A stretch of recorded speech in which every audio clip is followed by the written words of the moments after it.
ইরানের সর্বোচ্চ নেতা আয়াতুল্লাহ আলী খামেনিকে হত্যার জন্য আবারও ভয়ঙ্কর পরিকল্পনা তৈরি করেছে যুক্তরাষ্ট্র, ইসরায়েল এবং তাদের মদতপুষ্ট শত্রুপক্ষ। এমন চাঞ্চল্যকর এক তথ্যই সামনে এনেছে ইরানের গোয়েন্দা মন্ত্রণালয়। এমনকি এসব প্রচেষ্টার মাধ্যমে ইরানকে পুরোপুরি অস্থিতিশীল করারও চেষ্টা চলছে বলে সতর্ক করেছে তারা। খবর জিও নিউজের।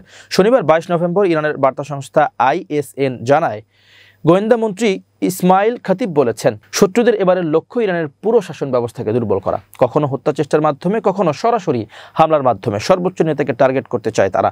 গোয়েন্দা মন্ত্রী ঠিক কোনো নির্দিষ্ট ঘটনার কথা বলছেন কিনা তা এখনো স্পষ্ট নয়। যদিও ইরানি কর্মকর্তা প্রায়ই বিদেশি ষড়যন্ত্রের অভিযোগ তোলেন, তবে খামেনির বিরুদ্ধে সরাসরি হামলার হুমকি সম্পর্কিত মন্তব্য অতীতে খুব কমই শোনা গিয়েছিল। বিশেষ করে চলতি বছরের জুনে ইসরায়েল ও ইরানের যুদ্ধের আগে খতিব আরও বলেন, যারা এ ধরনের কাজে জড়িত তারা শত্রুর মদতপুষ্ট অনুপ্রবেশকারী। এ সময় তিনি সরাসরি যুক্তরাষ্ট্র ইসরায়েলের দিকে অভিযোগের আঙ্গুল তোলেন।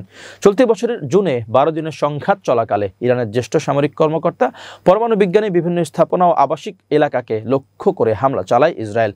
পরে যুক্তরাষ্ট্র ও মূল পারমাণবিক স্থাপনায় হামলা চালিয়ে এতে যোগ দেয়। যুদ্ধ চলার সময় গণমাধ্যমে খবর আসে, ইসরায়েলের ইরানের সর্বোচ্চ নেতাকে হত্যার পরিকল্পনা করলে মার্কিন প্রেসিডেন্ট ডোনাল্ড ট্রাম্প তাতে আপত্তি করেন, কারণ এতে ইরান ইসরায়েল যুদ্ধ আরও তীব্র আকার নিতে পারে। এই বিষয়ে জানতে চাইলে ইসরায়েলি প্রধানমন্ত্রী বেনিয়ামিন নেতানিয়াহু বিষয়টি গুরুত্বহীন বলে উড়িয়ে দেন। তবে বলেন, এ ধরনের পদক্ষেপ সংঘাতের অবসান ঘটাতে পারত। সেই সময় ট্রাম্পও মন্তব্য করেছিলেন, ইরানের সর্বোচ্চ নেতাকে হত্যা করা খুব সহজ, তবে অন্তত এখনই তাকে হত্যা করা হবে না। পরে নিজের সোশ্যাল মিডিয়া প্ল্যাটফর্ম ট্রুথ সোশ্যালে ট্রাম্প দাবি করেন, তিনি ইরানের সর্বোচ্চ নেতাকে ভয়াবহ ও লজ্জাজনক মৃত্যুর হাত থেকে বাঁচিয়েছেন।